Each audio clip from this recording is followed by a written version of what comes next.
It's certainly declining in importance. And if you see, for example, the new NAFTA agreement, the USMCA, Right. ISDS was essentially left out of it. The UK's new free trade agreements since Brexit have been leaving out investor-state dispute settlement. So the EU is not including ISDS. It has its own investment court system, which is a little bit more judicialized. It's a bit more like a court system. So classic ISDS seems to be on the wane. However, the CPTPP, the Comprehensive Progressive Trans-Pacific Partnership, does keep ISDS, and some of the other new trade agreements have this sort of holding language, saying things like, well, we're not going to put ISDS, but in the event that we do later on, we're going to have consultations that we might include it. So there's sort of like a holding space, watch this space type of language. And you see that, for example, in the RCEP Treaty, the new Regional Comprehensive Economic Partnership, and some of the UK's new trade treaties. So it's not gone.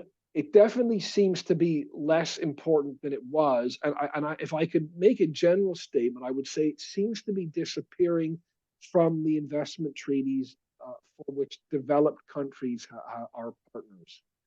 Perhaps most legitimately so, because these are the countries you might be less concerned about having an unfair court system. You're still seeing it in treaties involving developing countries, because that's where it's most needed, frankly. Do you see this in, like south to south countries, or like, let's say, emerging market to emerging market, maybe apart from China, because China was always a little bit like standing out?